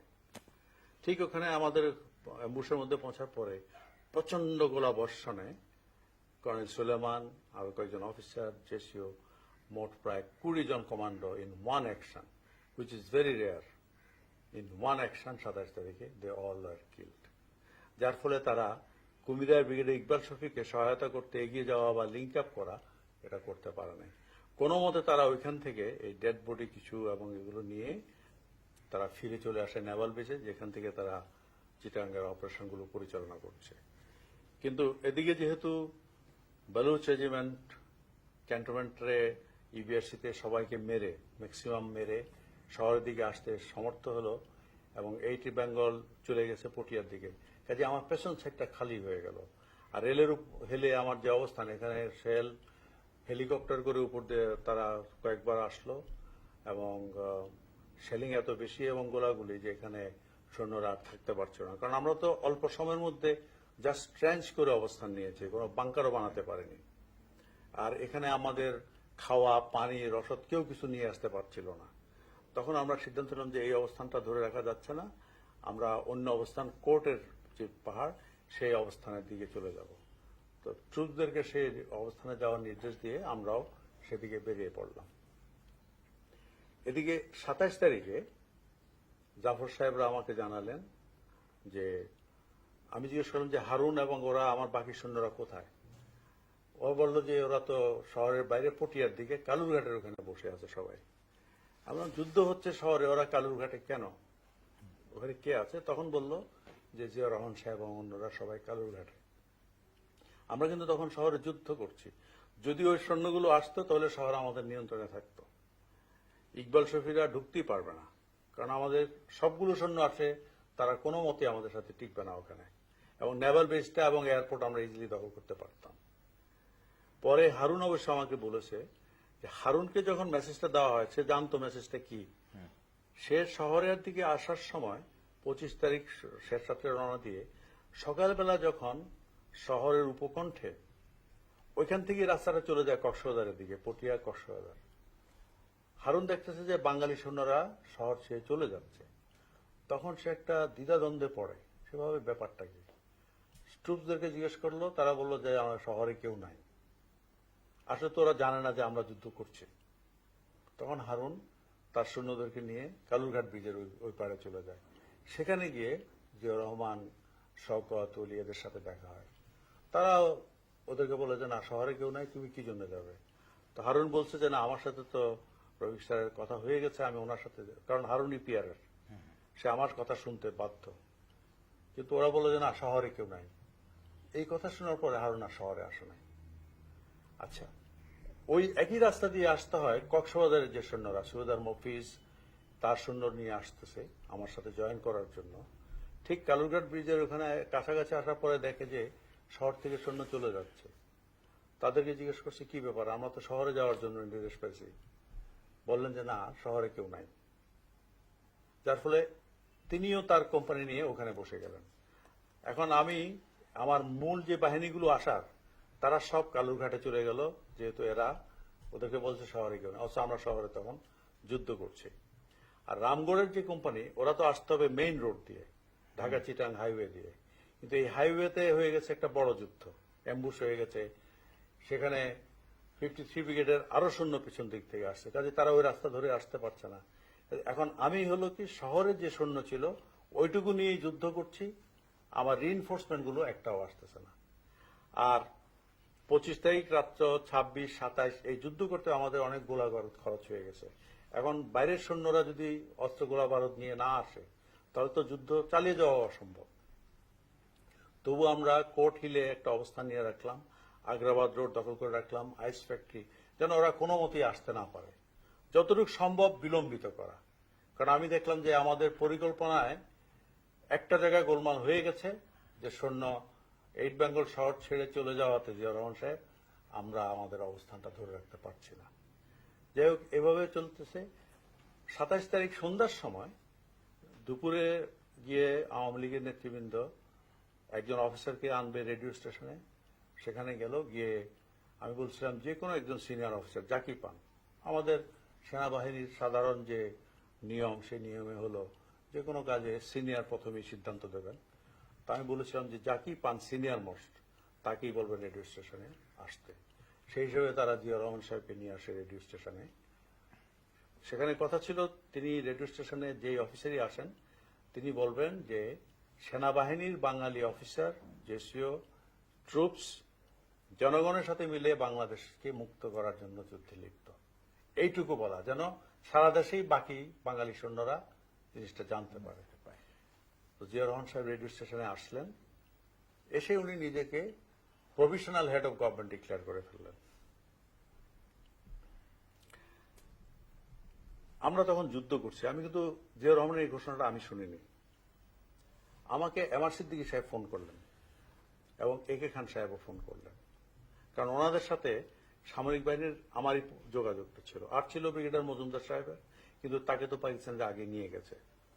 আর কর্নেল চৌধুরীর সাথে ছিল কিনা আমি জানি না, কারণ উনি তো মারা গেছেন। আমাকে এমআর সিদ্দিকী সাহেব এবং একে খান সাহেব জিজ্ঞেস করলেন যে who is this major Zia. আমি যেহেতু তার বক্তব্যটা শুনিনি এবং আমি যুদ্ধ করছি, আমার উপরে আক্রমণ হচ্ছে, আমরা আক্রমণ প্রতিহত করছি, আমি বললাম যে কেন, কি হয়েছে, কি সমস্যাটা কোথায়। আমি একটু উত্তেজিত, কারণ গোলাগুলি চলছে।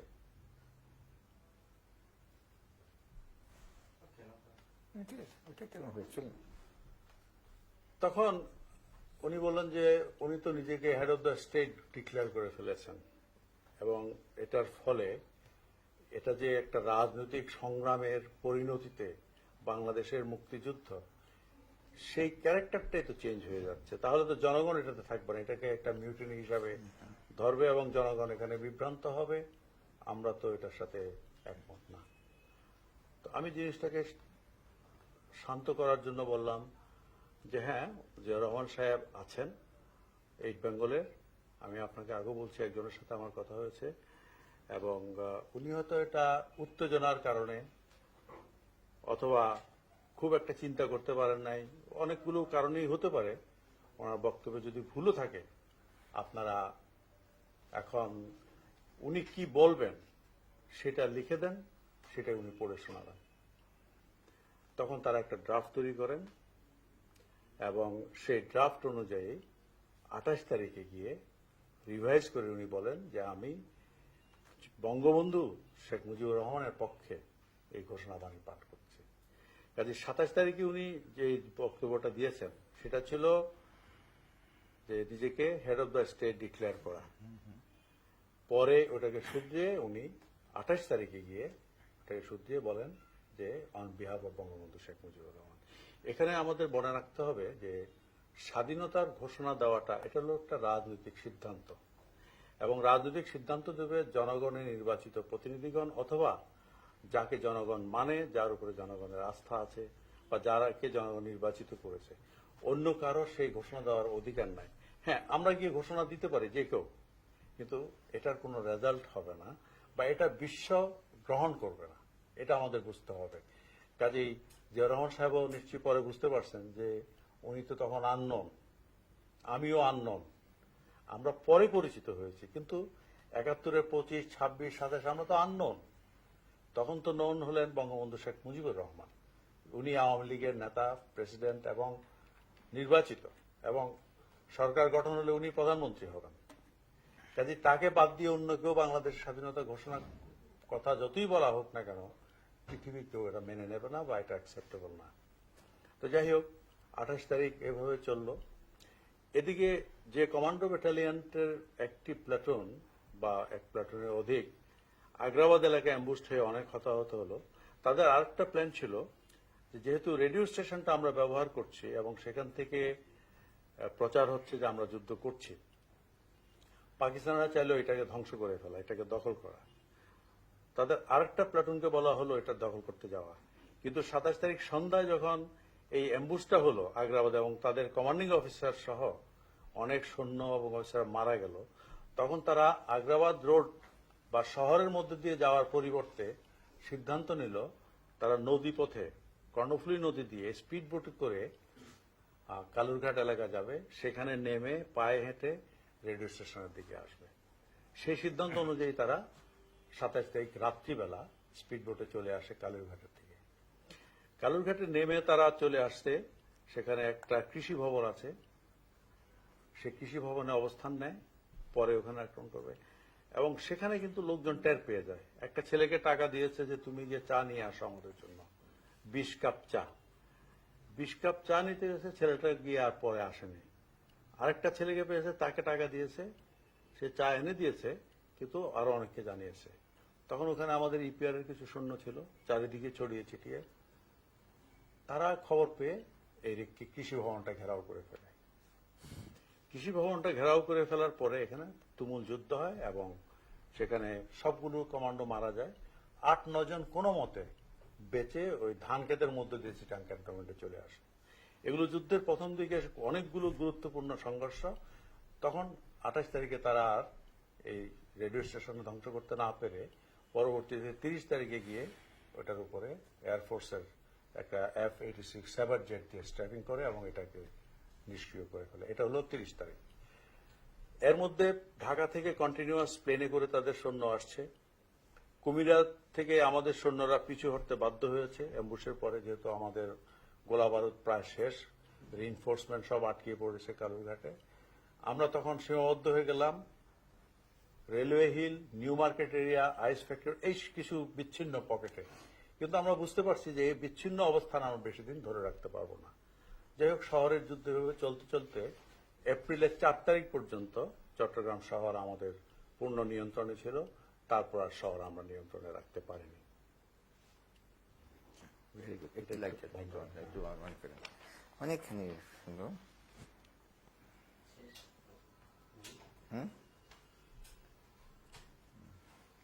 চিটাগাঙ্গে এবং এই যে আটকে রাখা পাকিস্তান খুবই ইন্টারেস্টিং, সাহসী। এটা তারপরে এটা ছিল এক ধরনের কিছুটা স্বতঃস্ফূর্ত কিছুটা। পরে মুক্তিযুদ্ধটা বেশ সংগঠিতভাবে এই সেক্টরটা ফর্ম করা হলো, এটা যদি আমাদের একটু বলেন। আমরা যখন প্রথম পর্যায়ের যে যুদ্ধটা, এটা কোন কোন এলাকায়, যেমন আমার এলাকায় আমি আমার পরিকল্পনা মোতাবেক যতটুকু করার করেছি, এবং যুদ্ধে যে প্রথম দিকে একটা বিপর্যয় হওয়া, এটা হয়েছে এবং এটা স্বাভাবিক ছিল। এটা অস্বাভাবিক কিছু না, যেহেতু আমাদের সীমিত অস্ত্র গোলা বারুদ ছিল এবং যে সৈন্য সংখ্যা আমার সীমান্ত থেকে আসার কথা ছিল তারা আসতে পারেনি, সেটা আমি বিস্তারিত বলেছি।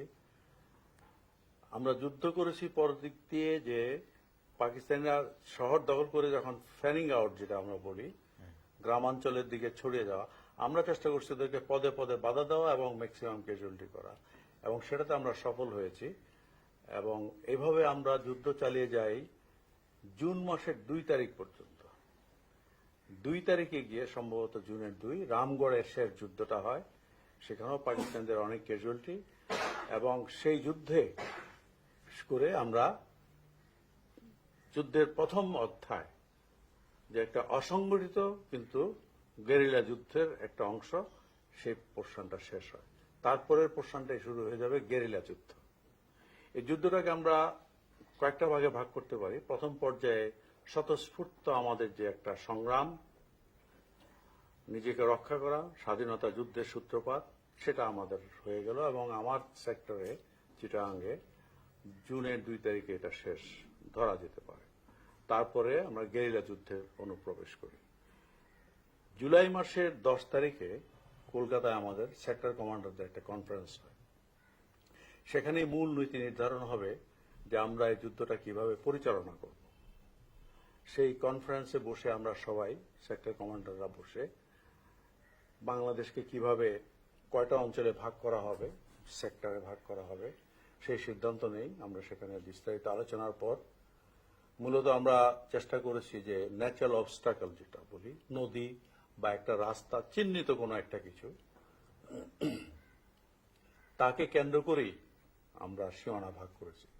1 নম্বর সেক্টর ছিল বেলুনিয়া বেল্টের ভেতর দিয়ে যে মুহুরী নদীটা, এই মুহুরী নদী পূবের পুরো অংশ, অর্থাৎ বৃহত্তর চট্টগ্রাম, বৃহত্তর পার্বত্য অঞ্চল এবং নোয়াখালী জেলার ফেনীর একটা অংশ, মুহুরী নদীর পূর্বাংশ, এটা নিয়ে 1 নম্বর সেক্টর। তারপরে 2, 3, এভাবে আমরা বাংলাদেশকে ভাগ করে ফেলি। 11টা, কিন্তু এর মধ্যে 10টা ছিল ভৌগোলিকভাবে ভূমি নিয়ে, আর একটি সেক্টর ছিল নামের সেক্টর, কিন্তু সেটার কোনো ভৌগোলিক এলাকা ছিল না। 10 নম্বর সেক্টর, সেটা যখন যে এলাকায় ওই সেক্টরের লোকরা যাবে, সে তার পার্ট হবে। এখানে মূলত নৌ কমান্ডোদের যে অপারেশনগুলো, সেগুলো ওই সেক্টরের আওতায় চলে আসে। কাজে এভাবে ভাগ করার পরে এখানে সেক্টর কমান্ডারের চূড়ান্ত নিয়োগ হয়। এবং যদিও এখানে অনেকে অনেক সময় অনেক ধরনের কথা বলছেন, অ্যাকচুয়ালি 10ই জুলাই থেকে 12-13 পর্যন্ত আমাদের যে কনফারেন্স কলকাতায়, সেখানেই সেক্টরের সীমানা নির্ধারণ হয়, সেক্টর কমান্ডারদের সমস্ত নিয়োগ চূড়ান্ত হয়, এবং সম্ভবত 14 জুলাই আমরা মিটিং শেষে তাজউদ্দিন সাহেব সহ নজরুল ইসলাম সাহেবের সামনে যাই, অস্থায়ী রাষ্ট্রপতি, এবং সেখানে আমরা শপথ গ্রহণ করি। এটা আমার বইও আছে। এই আনুষ্ঠানিকভাবে আমরা বাংলাদেশের সরকারের প্রতি আনুগত্য পোষণ করে আমরা সেখানে শপথ গ্রহণ করি, আনুষ্ঠানিকভাবে শপথ গ্রহণ করি। তারপর এখন সেক্টর হিসাবে আমাদের যুদ্ধ শুরু হয়, এবং আমাদের সহায়তার জন্য ভারত সরকার যে ব্যবস্থা নিয়েছিলেন, যেটা এখন সারা বিশ্ব জানে, সেখানে ভারত সরকারও আমাদের সহায়তার জন্য তাদের সেনাবাহিনী এবং বিএসএফকে মিলিয়ে তাদের কতগুলো সেক্টর করেছিল। আমরা সেখানে পড়েছিলাম ডেল্টা সেক্টরের সাথে। সেখানে ছিলেন আমাদের ব্রিগেডিয়ার শোভেক সিং, যিনি পরবর্তীতে আনফরচুনেটলি ভারতের স্বর্ণ মন্দিরে যে অভিযানের সময় অপারেশন ব্লু স্টার, উনি কিন্তু তখন ওই যে অন্য পক্ষে ছিলেন, ইন্দ্রনাথের সাথে ছিলেন। কিন্তু শোভেক সিং আমার অত্যন্ত ঘনিষ্ঠ ছিলেন, এবং আমাদের মুক্তিযুদ্ধে তার বিশেষ অসামান্য অবদান রয়েছে, এটা আমি বলবো। খুবই ভালো ছিলেন এবং আমাদেরকে নানাভাবে উনি অক্লান্ত পরিশ্রম করেছেন আমাদের জন্য। যাই হোক, আমরা সেক্টরগুলো ফর্ম করার পরে সেক্টর ওয়াইজ আমরা অপারেশন শুরু করি এবং ইন্ডিয়ার যে সেক্টরগুলো তৈরি হয় আমাদের কোঅর্ডিনেট করার জন্য, এদের মাধ্যমেই আমরা আমাদের বাংলাদেশ আর্মি হেডকোয়ার্টার কলকাতার সাথে সমস্ত যোগাযোগ, ইনফ্যাক্ট বলা যেতে পারে যে আমাদের আর্মি হেডকোয়ার্টার লিয়াজোর কাজও করেছে ভারতের সাথে আমাদের, প্লাস আমাদেরকে যত সাহায্য সহযোগিতা এবং দিক নির্দেশনা কোনো কোনো ক্ষেত্রে দিয়েছে। তবে মূলত আমরা কাজ করেছি স্থানীয়ভাবে ভারতের সেনাবাহিনীর সাথে মিলে, তাদের সাথে মিলিয়ে আমরা সামগ্রিক যুদ্ধ পরিকল্পনার অংশ হিসেবে কাজ করেছি। চিটাঙ্গের লিবারেশনটা কিভাবে ঘটলো লাস্ট ওয়ারটা? চিটাং লিবারেশনে, এটা তো চিটাংয়ের বিক্ষিপ্ত লিবারেশনের অংশ বলা যাবে না, এটা সম্ভবত নভেম্বর মাসের 21 তারিখ থেকেই, তার আগেই সিদ্ধান্ত হয়ে গিয়েছিল যে গেরিলা যুদ্ধের একটা পর্যায়ে এসে আমরা যে অবস্থানটা আক্রমণ করে দখল করব সেটা ছেড়ে দেব না, সেটা রেখে দেব। এখন একটা অবস্থান আপনি রেখে দিতে হলে সেখানে আপনার পেছনে ফায়ার পাওয়ার দরকার হয়। সেই ফায়ার পাওয়ার, আর্টিলারি ফায়ার পাওয়ার, এয়ার পাওয়ার। তো ভারত সরকার নভেম্বরের 21 থেকে আমার সেক্টরে, আমি যেটা জানি, বইয়ে আমি অবশ্য বিস্তারিত বলেছি, তারা আর্টিলারি সাপোর্ট ফুল দিয়েছে এবং 21 তারিখে আমরা বেলুনিয়া মুক্ত শুরু করি সেই অভিযান। বেলুনিয়াতে পাকিস্তানিদের এক ব্যাটালিয়নের অধিক ছিল এবং সেই যুদ্ধে আমরা রাত্রিবেলা বেলুনিয়ার ভেতরে ঢুকে পড়ি, ঢুকে অবস্থান নিয়ে ফেলি এবং পাকিস্তানিরা বেলুনিয়ার উত্তরে একটা অংশ তারা কাট অফ হয়ে যায়। পরবর্তীতে এদের সবাইকে আমরা আক্রমণের পর আক্রমণ করে ধ্বংস করে ফেলি। এই যুদ্ধে আমাদের সাথে ভারতীয় সৈন্যরা ছিল এবং তারাও বিরাট ভূমিকা রেখেছে, তাদের অনেক ক্যাজুয়ালিটিও হয়েছে। এই নভেম্বরের 21 থেকে কিন্তু আমাদের যুদ্ধ করে এলাকা মুক্ত করা এবং সেই মুক্ত অঞ্চলকে নিয়ন্ত্রণে রাখা, এই ফেজ শুরু হয়ে যায় নভেম্বর মাসের কনভেনশনাল যুদ্ধ। কনভেনশনাল পাশাপাশি ভেতরে গেরিলা যুদ্ধ চলতে থাকে। এটা সব যুদ্ধই হয়, গেরিলারা ভেতরে এক ধরনের অপারেশন চালাতে থাকে আর আমাদের কনভেনশনাল যুদ্ধটাও শুরু হয়েছে এবং সেখানে ভারতীয় সেনাবাহিনী আমাদেরকে সব ধরনের সাপোর্ট দিয়েছে, সহায়তা করেছে। এই যে এটা তো ধরেন সামরিক বাহিনীদের আপনাদের যুদ্ধ একটা বড়, সাধারণ মানুষের একটা বড় পার্টিসিপেশন ছিল, জনযুদ্ধও ছিল এটা অনেকটা। এরকম কিছুটা একটু ধরন বলতে পারেন, মানুষের সাহসিকতা, মানুষের অংশগ্রহণ। আসলে তো মুক্তিযুদ্ধ আপনারা যারা দেখেছেন যে সাধারণ মানুষ কিভাবে মুক্তিযুদ্ধে ঝাঁপিয়ে পড়েছে, যদিও তাদের কথা কেউ বলে না অতটা, কিন্তু আমি বলেছি যে ওদের সম্পৃক্ততা ছাড়া এই মুক্তিযুদ্ধ আমরা কোনোদিন জিততে পারতাম না। আপনি মনে করেন আমরা প্রতিদিন এক একটি, আমার সেক্টরে, সব সেক্টরই হয়তো একই চিত্র, আমি আমারটা দিয়ে সবগুলোকে বোঝাবার চেষ্টা করব। অনেকগুলো গ্রুপ, একটা গ্রুপে 10 জন গেরিলা, তাদেরকে বাংলাদেশের অভ্যন্তরে গোপনে পাঠাচ্ছে। তারা 50 মাইল, 60 মাইল, 70, 100 মাইল পর্যন্ত হেঁটে তাদের গন্তব্যস্থল যে যে এলাকার সেখানে চলে যাচ্ছে। এখন ভারতের সীমান্ত থেকে অনুপ্রবেশ করে নিজ নিজ গন্তব্যস্থলে যেতে তাদের 4 দিন, 5 দিন, 6 দিনও লেগে যেতে পারে। এই সময়টা তাকে বিভিন্ন জায়গায় শেল্টার নিতে হচ্ছে, বিভিন্ন গ্রামে। এই শেল্টার যারা দিচ্ছে কারা? এরা গ্রামের সাধারণ মানুষ। ওদের রান্না করে খাওয়াচ্ছে কারা? গ্রামের মহিলারা, মা বোনরা। এবং ওরা জানে যে রাজাকার বা পাকিস্তানিরা যদি জানে তাদেরকে মেরে ফেলবে, তাদের উপরে নির্যাতন। তারপরেও সব ঝুঁকি নিয়ে এই গ্রামের সাধারণ কৃষক, সাধারণ মানুষ, আমাদের মহিলারা, মা বোনরা, তারা দিনের পর দিন ওদের পাহারা দিয়েছে, রান্না করে খাইয়েছে। এই গেরিলারা হয়তো দীর্ঘ পথ হেঁটে এসে বিশ্রাম নিচ্ছে, মা বোনরা তাদের পাহারা দিচ্ছে, খাওয়ার বন্দোবস্ত করছে বিপদের ঝুঁকি নিয়ে। এরা যদি না থাকতো তাহলে এই মুক্তিযোদ্ধারা তো দেশের ভেতরে এসে কোনো এলাকায় যেতেও পারত না, এবং এদের সমর্থন ছাড়া তো এরা এক গ্রাম থেকে আরেক গ্রামও যেতে পারত না। কাজেই এখানে এদের একটা বিরাট অবদান। এটা বাংলাদেশের ইতিহাসের এক গৌরবোজ্জ্বল অধ্যায়। আমাদের চেয়েও এদের অবদান আমি মনে করি অনেক বেশি। আমরা যুদ্ধ করেছি, পৃথিবীর বহু দেশেই সেনাবাহিনী যুদ্ধ করে দখল করে রাখতে পারে না। জনগণ যদি না সমর্থন দেয়, সেই যুদ্ধ কোনোদিন আপনি সফল হতে পারবেন না। বাংলাদেশের মুক্তিযুদ্ধ তার একটা উজ্জ্বলতম দৃষ্টান্ত।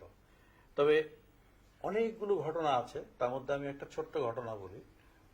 সেটা হচ্ছে, আমার এখানে 8-10 বছরের একটি ছেলে, বছর 10 হবে, 10 বছর কোনো বয়সই না, সে যুদ্ধ করবে। কেন? তার বাবাকে পাকিস্তানিরা মেরে ফেলেছে যুদ্ধের সময়। তার একটি বোন আছে, বোন মামার বাড়িতে থাকে। সে যুদ্ধ করবে, দেশ শত্রু মুক্ত করবে, তার বাবাকে হত্যার প্রতিশোধ নেবে। আর বেশি কিছু সে করতে পারছে না। আমি বললাম, তোমার চেয়ে তো রাইফেল অনেক লম্বা, তুমি কি রাইফেল তুলতে পারবে না? তবু তাকে যুদ্ধ করতে দিতে হবে। আমি দেব না। সে কাঁদছে। তো আমি বললাম, তুমি অন্য কোনো কাজ করো। তখন সে করতো কি, খুব বুদ্ধিমান ছেলে, সে দিনের বেলা ওই মাঠে গরু ছাগল কোনো একটা কিছু নিয়ে চড়াতে চড়াতে চলে যেত, পুরো এলাকাটা ঘুরে সন্ধ্যায় ফিরে আসতো। এসে এতই বুদ্ধিমান ছেলেটি, সে মাটিতে একে দেখাতো যে স্যার এখানে পাকিস্তানিদের একটা মেশিন গান আছে। সে সব অস্ত্র শিখে গেছে, 10 বছরের ছেলে।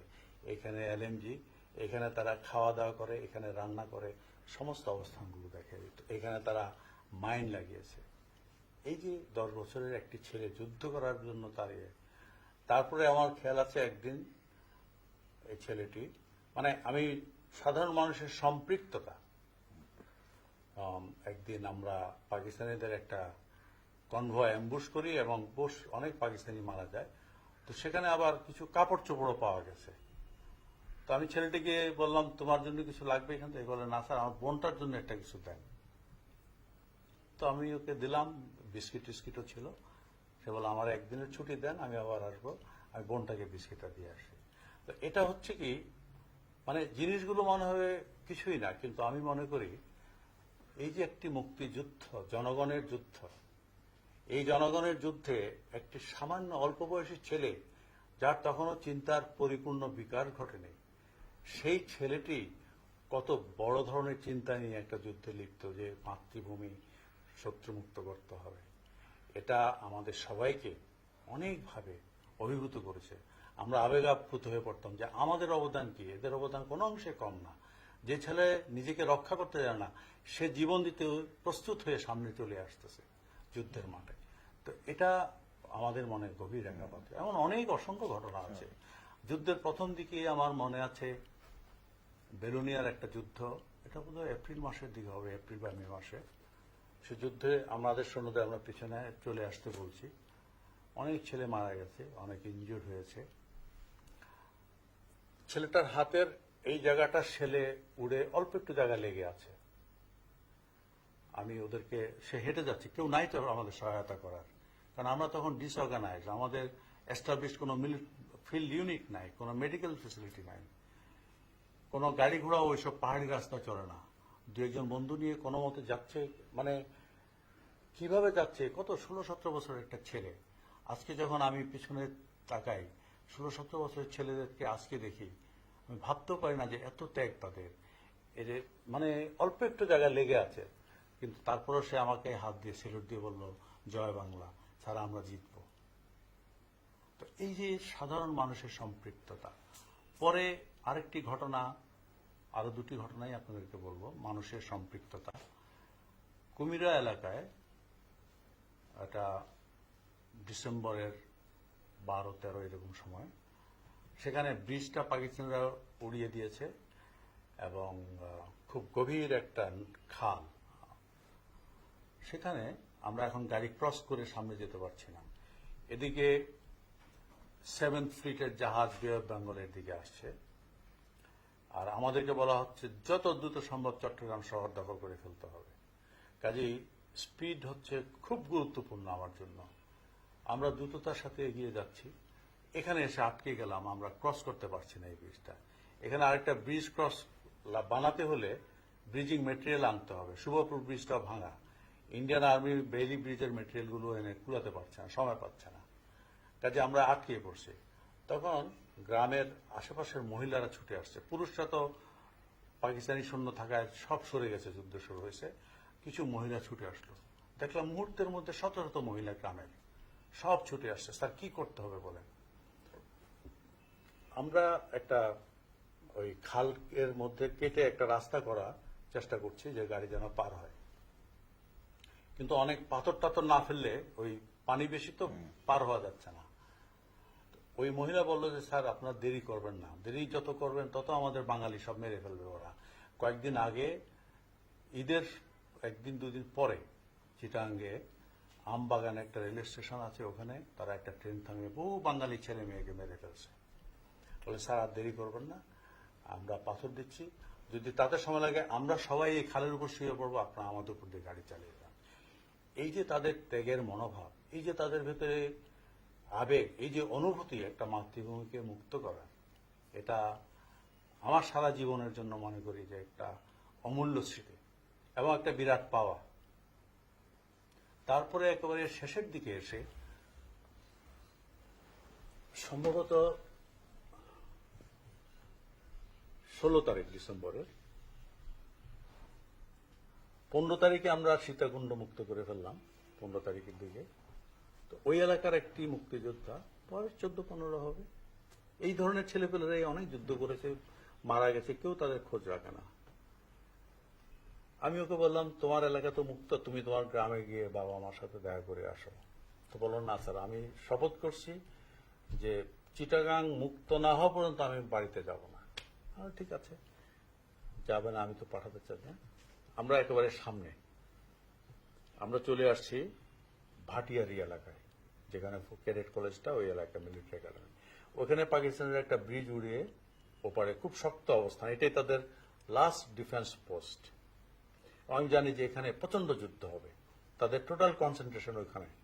আর এটা একদিকে পাহাড়, একদিকে সমুদ্র, আমাদের ম্যানুভারেবল স্পেস খুব কম। ইন্ডিয়ান আর্মি আমার সাথে আছে, ব্রিগেডিয়ার আনন্দ স্বরূপ আর আমি। আনন্দ স্বরূপ ইন্ডিয়াকে রিপ্রেজেন্ট করছে, আমরা জয়েন্টলি কাজ করছি। ইন্ডিয়ান এয়ারফোর্স আমাদের সাপোর্ট দিচ্ছে, আইএনএস বিক্রান্ত আছে বে অফ বেঙ্গলে। আমরা ওখানে সিদ্ধান্ত নিলাম যে সরাসরি ফ্রন্টাল অ্যাটাক করে আমাদের ক্যাজুয়ালিটি বেশি হবে।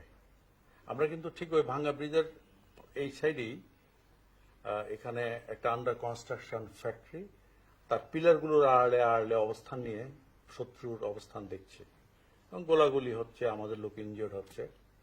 এই যুদ্ধে আমাদের যথেষ্ট ইনজুরি হয়েছে এবং ইন্ডিয়ান আর্মি বেশ সাফার করেছে, বহু মারা গেছে তাদের। অ্যান্ড দে ফট ভেরি ভেরি ওয়েল, আমি এটা বলবো, অত্যন্ত প্রফেশনাল এবং খুব কারেজিয়াসলি তারা যুদ্ধ করেছে। তো আমরা সিদ্ধান্ত নিলাম যে ফ্রন্টাল অ্যাটাক সম্ভব হবে না, হলেও খুব এক্সপেন্সিভ হবে, আমাদের সাথে ট্যাঙ্ক কম, ট্যাঙ্কগুলো চলে গেছে অন্য কাজে, এবং এটুকু দিয়ে আমরা পারবো না, এখানে ক্যাজুয়ালিটি বেশি হবে। ক্যাজুয়ালিটি অ্যাভয়েড করার জন্য আমরা 15 তারিখ রাত্রে, 15 ডিসেম্বর রাত্রে চট্টগ্রামে যাওয়ার পথে বাম দিকে যে পাহাড়গুলো, গোপনে পাহাড়ের ভেতর দিয়ে 2টা ব্যাটালিয়ন, ইন্ডিয়ান আর্মির 1 ব্যাটালিয়ন, আমাদের মিলিয়ে 2 ব্যাটালিয়ন সৈন্য পাহাড়ের ভেতর দিয়ে পাঠালাম। ওদের নির্দেশ হলো পাহাড়ের ভেতর অনেক দূরে গিয়ে চিটাগাং ফৌজদারহাট ক্যাডেট কলেজ এবং চিটাগাংয়ের মাঝামাঝি কোনো এক জায়গায়, যেখানে ধরেন কৈবল্য ধাম এলাকাটা আছে, এই এলাকায় গিয়ে তারা রাস্তা ক্লোজ করে ডিফেন্স নেবে, যেন চিটাগাংয়ের থেকে কোনো রিনফোর্সমেন্ট আসতে না পারে, আর এদিকে যে সৈন্য তারা পেছনে ফিরে যেতে না পারে। দ্যাট মিনস আমরা সৈন্যকে 2 ভাগে কাট অফ করে ফেললাম। তো এই বাহিনীটা চলে গেছে। 16 তারিখ রাত্রের মধ্যে তারা নিজ নিজ অবস্থানে পৌঁছে যাওয়ার কথা। ওদের সাথে আমরা 3-4 দিনের রসদ, খাওয়া, পানি, কারণ পাহাড়ের ভেতর ওখানে কোনো খাওয়ার পানির বন্দোবস্ত নাই, সব দিয়ে দিয়েছি। ওরা গেছে, আমরা এদিকে অপেক্ষায় আছি, সামনে একটু টুকটাক গোলাগুলি হচ্ছে।